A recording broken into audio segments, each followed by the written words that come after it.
Sir, सबसे पहले मैं ये पूछना चाहती हूँ कि अगर हम करेंटली बिज़नेस की बात करें, तो लोग बोलते हैं कि what is your business plan?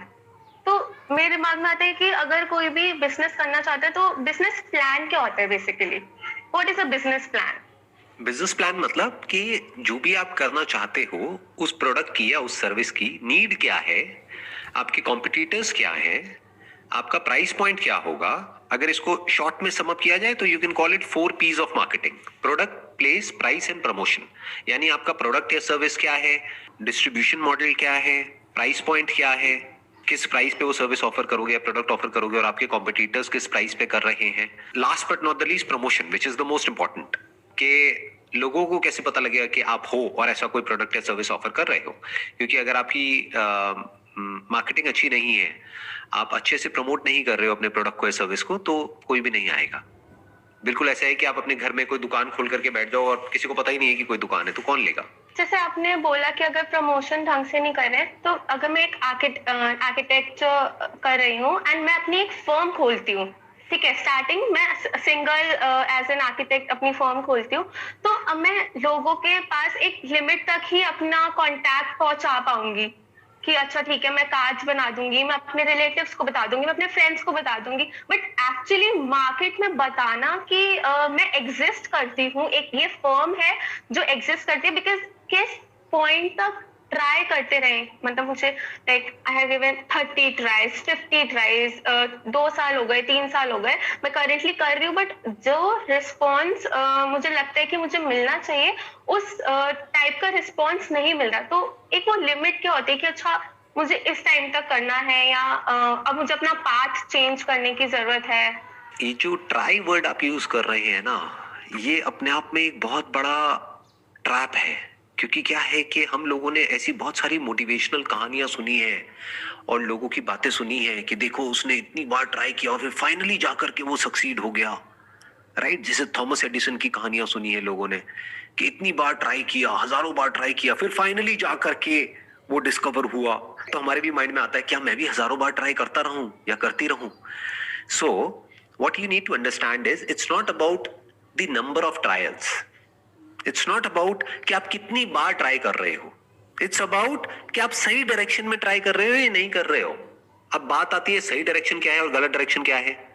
अरे जिस डायरेक्शन में आपको रिजल्ट मिलता है वो सही डायरेक्शन है, और जो आप कर रहे हो उससे रिजल्ट नहीं मिल रहा है तो वो गलत डायरेक्शन है, तो उसको छोड़ना होता है। हम क्या गलती करते हैं, एक तरह से ट्राई करते हैं, उसी तरह से बार बार ट्राई करते रहते हैं, और हम कहते हैं देखो हमें 10 साल हो गए, हमने ट्राई किया, कुछ नहीं हुआ, अब हम क्या करें। मैं आपसे पूछूंगा इस 10 साल में आपने किया क्या, या आप कह रहे हो जैसे फॉर एग्जांपल 2-3 साल की आप बात कर रहे हो कि 2-3 साल से आपने ट्राई किया, तो वी नीड टू अंडरस्टैंड कि उस 2-3 साल में एग्जैक्टली क्या ट्राई किया, किस तरह से ट्राई किया, उस पे क्वेश्चन मार्क लगाओ। अगर तो रिजल्ट मिला होता तो मैं कहता कि सही है, बढ़िया है, तब तो फिर ये क्वेश्चन ही नहीं उठता। अगर रिजल्ट नहीं मिला है तो that means the way that you are trying उसमें कुछ प्रॉब्लम है। क्योंकि अगर 2 साल में 3 साल में रिजल्ट नहीं मिला है तो 20 साल में भी नहीं मिलेगा, अगर उसी तरह से ट्राई करते रहे जिस तरह से कर रहे हो। और अगर कुछ अलग तरीके से ट्राई करते हो तो टाइम ज्यादा नहीं लगता है। It's more about your thought process. एक छोटी सी कहानी है जो मुझे याद आ रही है यहाँ पर। एक बार एक आदमी की गाड़ी खराब हो जाती है, वो एक मैकेनिक के पास में जाता है और बोलता है कि भाई मेरी गाड़ी में कुछ प्रॉब्लम हो गई है, स्टार्ट नहीं हो रही है, एक बार देखना, जरा चेक करना। तो वो चेक करता है और चेक करके with in a few seconds वो कुछ चीज ठीक करता है और बोलता है इट्स गोइंग टू बी $1000। वो आदमी हिल जाता है, वो कहता है कि कुछ सेकंड्स का $1000 तो बहुत ज्यादा है। वो कहता है ये कुछ सेकंड्स का $1000 नहीं है, कुछ सेकंड्स में इस प्रॉब्लम को फिक्स करने के लिए मैंने अपनी जिंदगी के 20 साल लगाए हैं, ये उस 20 साल का $1000 है। सो अब क्वेश्चन उठता है कि अब आप क्या करो। अगर आप बिजनेस करना चाहते हो, एंटरप्रेन्योरशिप में आपका इंटरेस्ट है, so maybe you need to come in contact with few people जो कि एंटरप्रेन्योर्स हो। वो आपको गाइड करेंगे कि जो आप कर रहे हो वो सही डायरेक्शन में है या गलत डायरेक्शन में है। May be you can hire a marketing agency, क्योंकि आपका मार्केटिंग का बैकग्राउंड नहीं है, आपका आर्किटेक्चर का और इंटीरियर का बैकग्राउंड है। तो बहुत सारी मार्केटिंग एजेंसीज ऐसी भी हैं जो रिस्पॉन्स के बेस पर काम करती हैं। इनफैक्ट आपकी फैमिली में भी और फ्रेंड सर्कल में भी कुछ ना कुछ ऐसे लोग होंगे जिन्होंने डिजिटल मार्केटिंग या एमबीए इन मार्केटिंग या ऐसा कुछ ना कुछ किया होगा, उनसे आप हेल्प ले सकते हो। तो बेसिकली क्या करना होता है, कोई भी काम करना होता है ना, तो हमको अलग अलग लोगों से हेल्प लेनी होती है, नॉट फाइनेंशियल हेल्प, मतलब आइडियाज लेने होते हैं। कोई आपको कोई आइडिया देगा, कोई कोई कोई कोई, इस तरीके से आप अपने आइडियाज को रिफाइन करोगे। फिर जो आप अगली बार ट्राई करोगे वो उससे कुछ अलग होगा जैसे आप ट्राई करते आए हो। क्योंकि ट्राई मतलब क्या, एक्शन। एक्शन किस तरह से चलता है, आपके थॉट्स के बेस पे। थॉट्स कैसे ऑपरेट करते हैं, जो भी नॉलेज आपके अंदर फीडेड है उसके बेस पर। तो अगर कोई नई नॉलेज या कोई नई इंफॉर्मेशन आपकी ब्रेन में नहीं आ रही है तो एक तरह के थॉट्स चल रहे हैं और उसी तरह के एक्शंस चल रहे हैं। तो जब कुछ नहीं बदल रहा तो कुछ नहीं बदलने वाला। अगर सही तरह से ट्राई करोगे तो 1 महीने में भी रिजल्ट आ जाएगा, 1 महीना भी बहुत होता है। और गलत तरह से ट्राई करोगे तो 10 साल भी कम पड़ जाएंगे। तो इट्स मोर अबाउट कि आप सही तरह से कैसे ट्राई करते हो। जैसे आपने आर्किटेक्चर में ऑलरेडी क्या किया हुआ है, बैचलर्स किया हुआ है आपने 4 साल का। No, sir. I'm currently in my last year of bachelor's. तो आप साइड बाय साइड क्या कर सकते हो, एक डिजिटल मार्केटिंग का कोई बेसिक सा कोर्स कर सकते हो, मे बी 15-20 दिन, महीने का कोई सर्टिफिकेट कोर्स किसी रेप्यूटेड इंस्टीट्यूट से। अगर आप एक्चुअल में बिजनेस में इंटरेस्टेड हो तो, क्योंकि बिजनेस में, एंटरप्रेन्योरशिप में जितना रोल आपकी स्किल का होता है, यानी जो आपकी नॉलेज है आर्किटेक्चर की और इंटीरियर की, जितना रोल उसका है उससे ज्यादा रोल सेल्स और मार्केटिंग का होता है। तो आप उसका एक कोर्स कर सकते हो और सीख सकते हो कि कैसे मार्केटिंग करते हैं। उसके अलावा आप और लोगों की स्ट्रैटेजी को ऑब्जर्व करो कि जो इंटीरियर में काम करते हैं, आर्किटेक्चर में काम करते हैं, वो किस तरीके से करते हैं, तो आपको आइडियाज मिलेंगे। It's not very difficult, it's actually very easy. बस आपको थोड़ा सा बेसिक्स पता होने चाहिए मार्केटिंग के, तो बहुत आसान हो जाता है सब कुछ। जैसे मैं आपको एग्जांपल देता हूं कि बहुत सारी, अगर किसी को भी कोई घर का अपने इंटीरियर कराना है, ये एक नीड है, तो वो कैसे कराएगा? सोचो क्या करेगा वो? क्या मार्केट में जाकर के धक्के खाएगा? कोई मार्केट में दुकानें खुली होती हैं, इंटीरियर करा लो, इंटीरियर करा लो, तो कैसे करेगा वो क्या करेगा? सबसे पहले हमारे दिमाग में आता है कि गूगल, मे बी अपने घर के आसपास अगर उन्होंने कोई ऐसा रिलेटेड कंपनी देखी हो या फिर रिलेटिव्स, फ्रेंड्स किसी ने कराया हो तो उससे पूछ लो। तो अब बात करते हैं कि अगर किसी के फ्रेंड सर्कल में कोई है, कोई रिलेटिव्स हैं, तब तो बात अलग है, राइट? वो तो किसी के रेफरेंस से कोई आ गया, तो वो तो आप अपने फ्रेंड सर्कल और रिलेटिव्स के थ्रू उस मार्केट को आप कैप्चर कर सकते हैं। उनको अपना विजिटिंग कार्ड दे सकते हैं, उनको व्हाट्सएप कर सकते हैं, उनको फोन कर सकते हैं, उनको बता सकते हैं कि देखो मैं ऐसा कुछ करती हूँ प्रोफेशनली, इस तरह का कोई इंटीरियर का काम कराना हो तो just let me know and I will help you out with that. That is one. अब दूसरा बात करते हैं गूगल, कि कोई पर्सन है, मान लो वो कहीं और किसी शहर से आया है दिल्ली एनसीआर में काम करने के लिए। अब यहाँ पे तो वो किसी को जानता नहीं है। अब उसने एक अपार्टमेंट लिया है, अपना पहला घर खरीदा है, जो एक बहुत बड़ा मूवमेंट होता है, क्योंकि उसने वो खरीदा है, फाइनेंस कराया है, तो अब उसको है कि मैं अच्छे से अच्छा इंटीरियर कराऊं इसका। अब वो क्या करेगा, कैसे ढूंढेगा इंटीरियर डिजाइनर को? वो तो किसी को नहीं जानता वहां पर, उसके लिए तो नया शहर है। गूगल करेगा और क्या करेगा? आप भी अगर होगे उसकी जगह, सबसे पहले क्या करोगे? गूगल। कैसे गूगल करोगे? क्या वर्ड्स डालोगे? लगाओ दिमाग, इसी को मार्केटिंग बोलते हैं। आप वहां पे टाइप करोगे बेस्ट इंटीरियर डिजाइनर्स या टॉप इंटीरियर डिजाइनर्स या फिर इंटीरियर डिजाइनर्स इन, जहां भी उसका अपार्टमेंट होगा वहां, मान लो नोएडा या गुड़गांव। ऐसी तो करोगे, कैसे करोगे आप बताओ? और कोई तरीका है?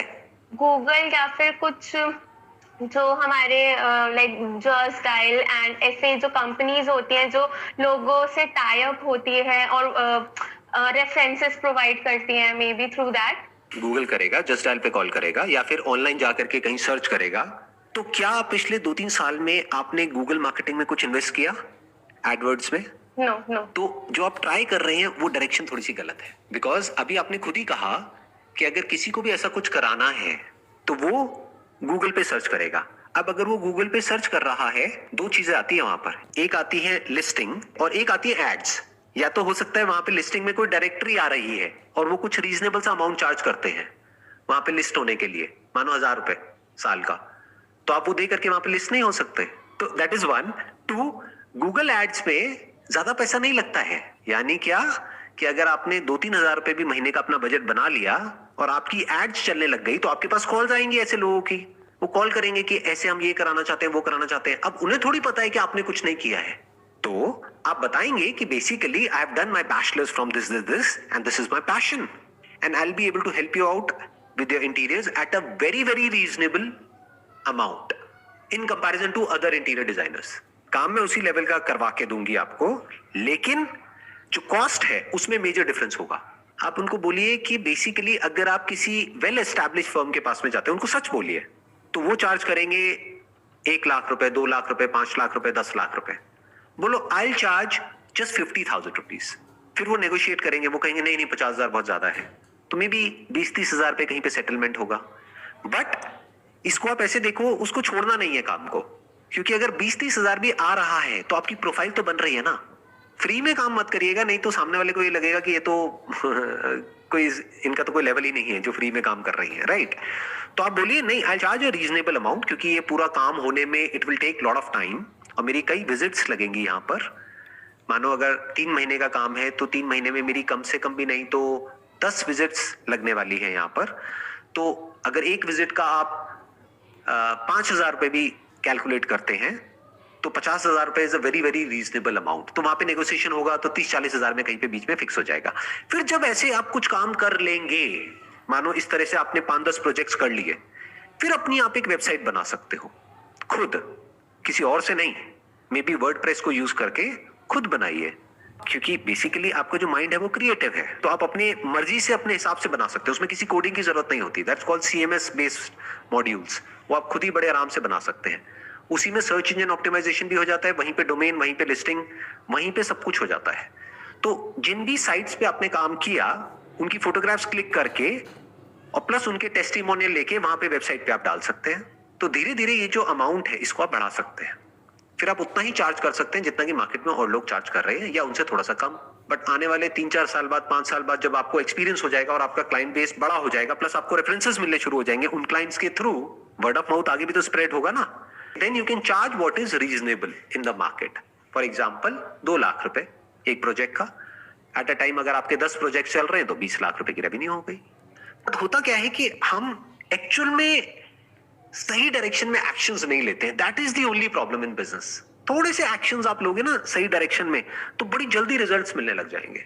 और वहां पे जहां भी आप अपनी ऐड देंगे ना, गूगल में, यहाँ पे, वहां पे आप एक फ्री कंसल्टेशन जरूर डालिएगा, क्योंकि तभी वो लोग कॉल करेंगे। आप बोलिए call us for a free visit, तो उससे क्या होगा, वो कॉल करेंगे क्योंकि उनको लगेगा कि अच्छा मेरे को अभी इमीडिएटली कोई पैसे नहीं देने हैं।